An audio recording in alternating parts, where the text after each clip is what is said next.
Merci partout bana ya liloba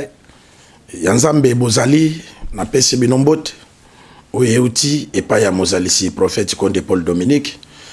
batebele ba comprendre ka prophète Konde te eza normal moto ki ko comprendre envoyer de Dieu te parce que complicité ya nzambe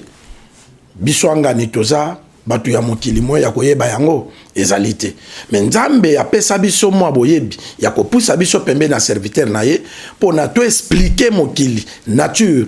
qui est Konde Paul Dominique lelo na émission liloba na nkolo ya lelo mingi tokolobelela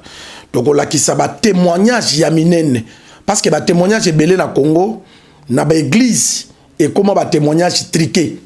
o comme on a pasteur akokendo luka libota moko boye ba coopérer to sala boye to kopesa bino mbongo to sala boye boko sala boye to mona quand même na ba théâtre lelo ba comédien ba komi ko sala ba théâtre moko ndengwana ndaki théâtre moko na chaîne moko ka ya mboka awa ndenge ba komi ko imiter nde basala nzambe basalaka apesi petit moko maki lekanga na kote ya bambe ko bimisa makila mais na liloba na nkolo ezala oza converti te oza chrétien ton dimeli liloba te mais tango ozo mona témoignage oko comprendre que biloko mamo ya zoloba biloko papo ya zoloba biloko elenge ya zoloba euti na nzoto te euti epa ya mozalisi ya likolo na se parce que nzambe na répétango chaque fois na bemission liloba na salaka nzambe soka apesi ya kolia apesaka na apeti ndeko soko zanzela moko na nkumu mema biso tolanda témoignage ya sœur oyo bakataka ye ba trompe na maladi moka belaka ye moka ye bakate akepe kotala monganga na ye monganga na bombi ye parce que koyebisa mwasi sango yake bakata yo ba trompe aki kokufata musuka na attention mais tango azongi prophète atuni uti komona gynécologue alobi na onini papa tuni 3 fois alobi alobaika ke zonga mais sera botaki azwaki zemi abotaki akopesa na ba adresse. C'est ça témoignage ya bien. Na gynécologue oyo abanda ki ko soigner sœur ndeko tokei to landa sœur comme ça tozonga. Amen libota. Kombo na sœur Sophie Egonga, naza médecin na vandi na commune na Kalam, quartier Yolo Sud na Venimbo le numéro 18. Na kota ke église loba nzambe ya Kapela. Témoignage na nga eza sur misala l'homme de Dieu na bomo na nga. Tana ndimeli loba na ndimeli liloba chef abano kutaba sakwa saka kobota te okobota te soit kobota ni roza matata et toutefois msakoli nyose bando za quand même professeur pour nange kuma kilo ka slogan na bando mona hese za lokuta bon parce que na zai pe na besoin kobota na moment na te esali ki mume koki na komi ko luka kobota ibanda ki koyate. En tout cas, le qui kobo tanta que munganga a utilisé méthode non c'est simba kite. Je me suis dit non il faut que nous mona l'homme de Dieu commissaire parce que ba sakola ngelo to. Na kei komona prophète nanda kuna komi to sololi atuninga keseza nazwaki mwa kilo akotuna na bi aiza biloka mokili. Natana bina tuna ikakaza pe pona biso na toni l'homme de Dieu. Na biso l'homme de Dieu. Chef na kuta ba sakola bisanga na robota te. Et siko pe nazoluka kobote zoyate. Abinanga oui effectivement meza bongo kobote za pasi meza bitumba mokilinde lobi bongo me okobota bana bazali okobota bana 5 basi misato mibali na kati na bango mapasa bazali kende mona gynécologue bongo elanga résultat ande kona tema kina kei na kiko mona gynécologue na kende ko mona gynécologue mune na mboko professeur Modia na clinique des anges mukolo na ango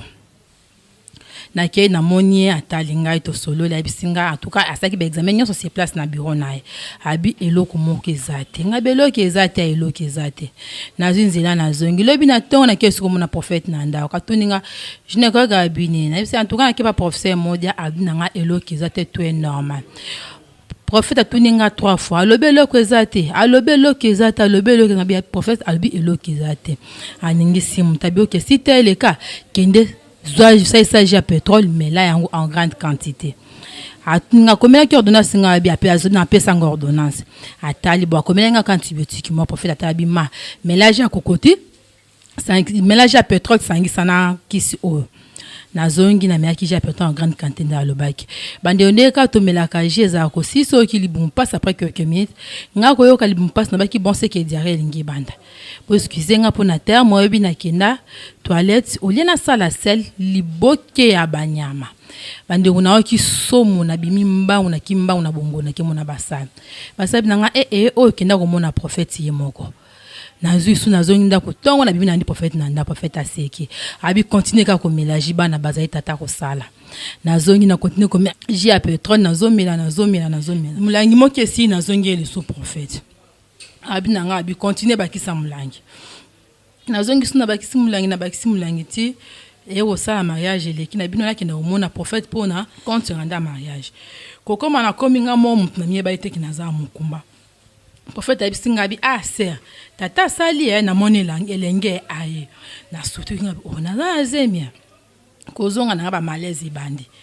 ba zemia bi nanga bi ko kende hôpital osiko tezela so ezeme komi 3 mois kende 4 mois ndo kende hôpital kende beka ka pa ya gynécologue o kinda kiwana na bi ça va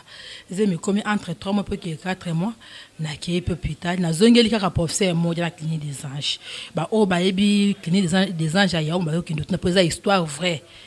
o ba ngonyo so ba ebi yango na komi ya moninga bi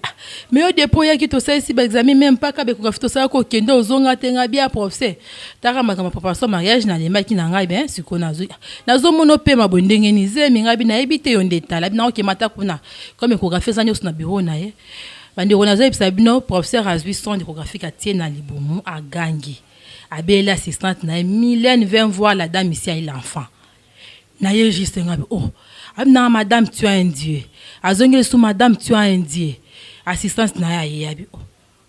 madame comme na zemi bi oui zemi yango mwana moko na ye juste pourquoi zokama bongelo onini obi alongoli son na ye atelema bi madame oza mec sans ebso vérité fiche yango tanga oyake pa na tel moite ozaki déclarer stérile opération basala kayo na âge à 13 ans na 12 ans na bakanga ka ba trompe ozaki muto botate ozaki déclarer stérilité diagnostic na tanga fiche quoi déclarer que vous ma stérilité mais moi ebisanga te po aboyaki no ka décourager ko ba préparer mariage nanga na ebisinga bi o priya kawa pe sa priya na lobi kanga mana nzambi wana eyeba ki o ezasi une grossesse précieuse il faut to batela ngo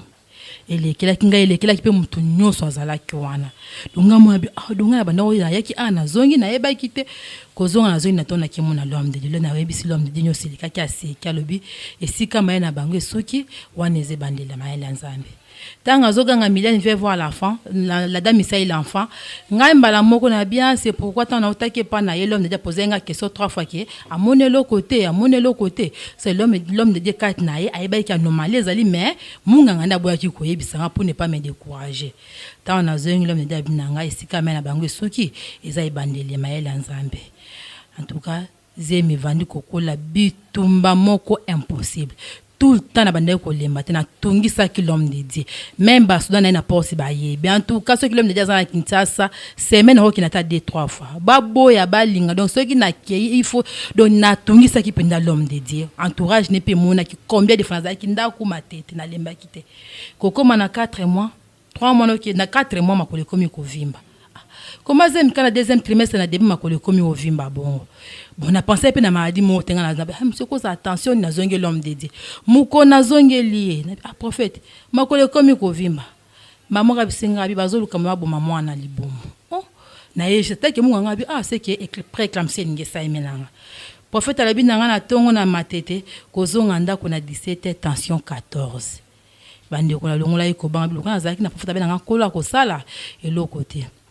na gérer boté comme ba 20 fois ti musanga bi tala boye mais attention na ngeza kuma tozongi isusu 15 poto ke mona mexe na buto bengi pour professeur abi ça va boye pita otokutana to comme na mela ki azu ja kokoti na melinde l'homme de kuma recommanda kinga na pakoli ya pétrole na libu mutokyo pita to comme bande ko batalinga attention na façon nyoso tension kitana ji 11-6 batalinga ya kovanda talinga mais madame tansabi en 3 professeurs nga na zo que tant que mec cette tension na nge mati la journée zala ki 14-10 la nuit et comme ki 15-10 abi meza kokita abina maison qui so que mati mela na comprendre qui eza misala l'homme de Dieu tension ni mataki na ndenge ya butu pona osala éclampsie moi na kufanda l'homme de Dieu lobela kinga nazongi na ton nazongi pa na bisenga continuer ka ja kokoti kolemba te en tout cas na lemba kité l'homme de Dieu misala bolingo lipamboli l'homme de Dieu misala bolingo lipamboli ti kobote komi pembe na kelo mna bisenga bien en tout cas ko kitane mon sami mabe bazoluka toyo to elenge moko ifwa kende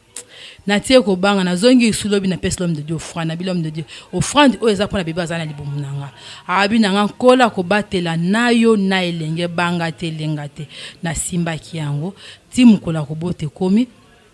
Mukola robote comme te médecin nanga a proposé nga il faut césarienne na zongi l'homme de Dieu nanga bino to tana lo sambo nyonso eleka na kimia il fallait na comprendre le langage de l'homme de Dieu pour nanga na linga ka l'homme de Dieu sanga que non césarienne te be césarienne na zongi na kimi césarienne médecin nanga komi ko benga te mais au moins te que temps ezo ke ni photo bimisa moi na zongi le sous-prophète prophète en tout cas na changer hôpital abi nanga te naza d'accord au changer hôpital maintenant nous te kende mona professeur ana ce que ke siko et que boyoka ni te ndengo zo changer hôpital moi si on t'a bossé non été changer hôpital te na bimé pas prophète na ki ko mona professeur na comme kuna professeur nanga nazo opérer nazo bimisa mwana nanga bi c'est que prophète tanda kinga a pas bimisa mwana comment ça fait ça binanga bokende boyoka na komi mututu na benga ki téléphone eleka kite na teka kondima na koti bloc babimisi mwana papa ye amoni azonge l'homme de Dieu kaka l'homme de Dieu amoni papa mama kiti papa ebisi a continuer jia kokoti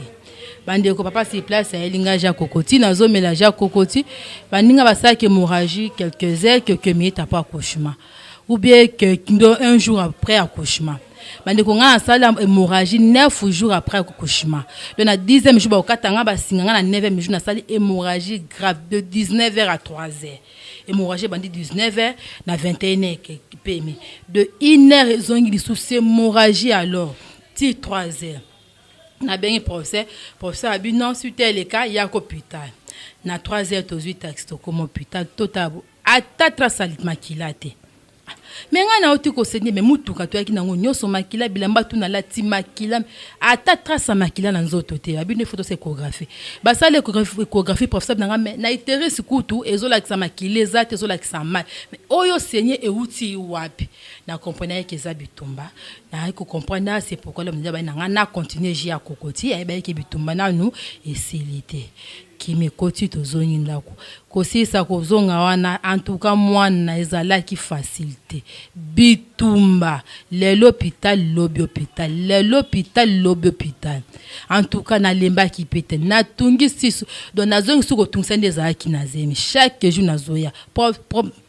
prophète moi na fièvre si la raté moi na ko sa fièvre ba et moi ya ba 3 semaines na roken lilo balom de ezala ka moko kola ko ki sa sonité kola ko ki sa bino sonité en tout cas na bandaki ko simba liloba na chaque fois que no mona pédiatre zonge pas pédiatre kola ko tika bino zonge pas pédiatre tout le temps ko kende ti le ndenge mwana zukimia ya koli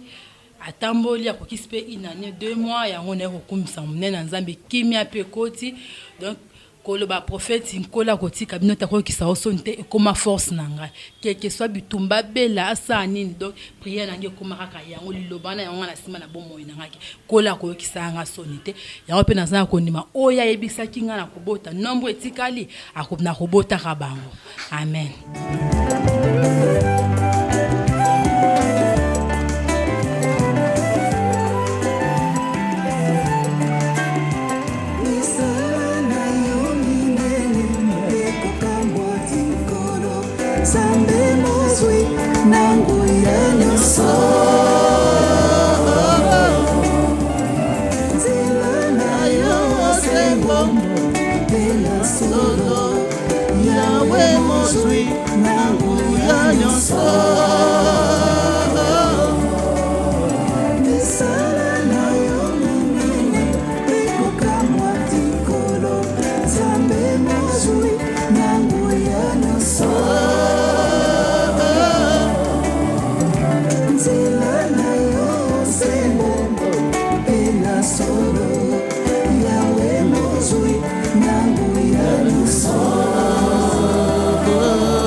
No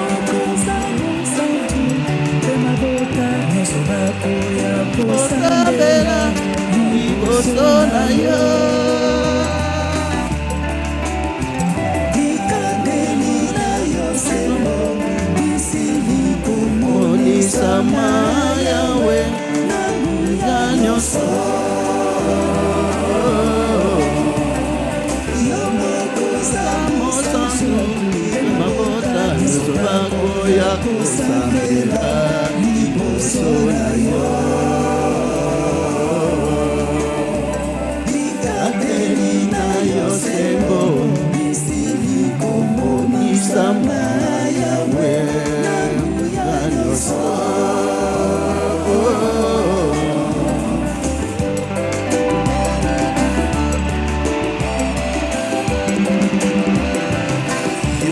Tata ozali mosantu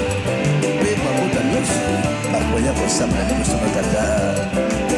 maloba maki mpe masili kokokisama yoka likanisi na Yawe nzambe na bomoi amen.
Nani yako